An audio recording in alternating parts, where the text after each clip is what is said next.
For you guys that are not Muslim, I want to share something with you.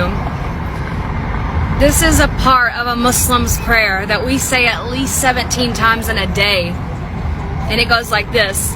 Bismillahirrahmanirrahim. Alhamdulillahi Rabbil Alameen. Ar-Rahman Ar-Rahim. Maliki Yawmiddin. Iyaka na'budu wa iyaka nasta'in. Ihdina as-sirata mustaqim. Sirata alladhina an'amta alayhim. Ghayril maghdubi alayhim waladdallin. Ameen. So what I just said was, in the name of Allah, or in the name of God, the most gracious, the most merciful. All praise is due to the Lord of all that exists. The most gracious, the most merciful. Master of the day of judgment. You alone we worship, you alone we ask for help. Guide us to the straight path. Guide us to the path of those who you've bestowed your grace, not of those who have earned your anger or gone astray. Ameen. المسلمون الجدد يتكلمون عن الإسلام كأنهم أطفال صغار يلتقون بأمهم لأول مرة بعد أن تم إبعادهم عنها منذ ولادتهم.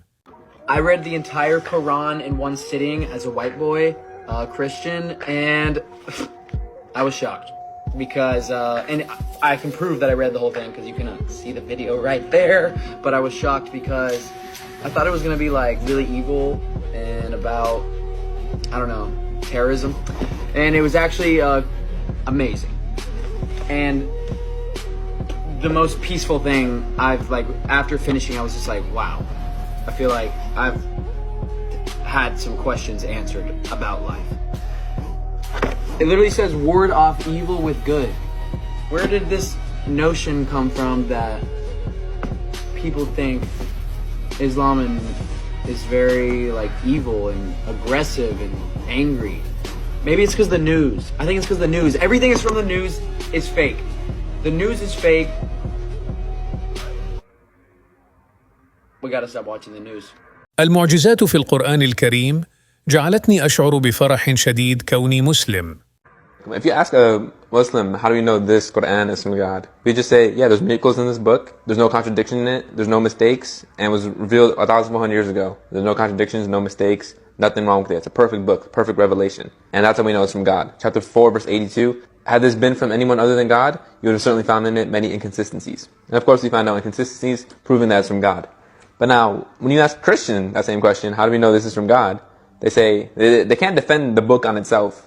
They need something else to come to try to help them. Because they can't say this is a miracle. Because they know there's too many mistakes in here. Way too many mistakes. Acts 1:18, Matthew 27:9. That's one right there. And that's one of how Judas died. It's two different deaths. So they can't prove that the Bible is from God. Period. Because God doesn't make mistakes. And there's a lot of mistakes in that book. مسلم جديد يقول بأن الإسلام هو القيم التي فقدتها البشرية.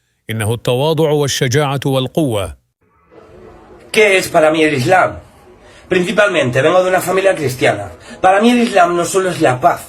Para mí el Islam son los valores que la humanidad ha perdido.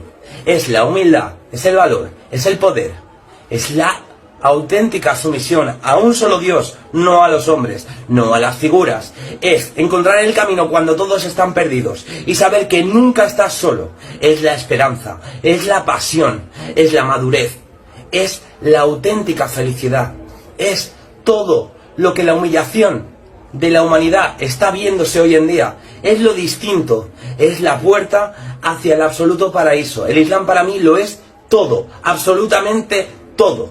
Estar perdido y encontrar a Alá y saber que es el único Dios que existe. Para mí el Islam es la felicidad, es la absoluta franqueza con mi vida y con lo que me depara.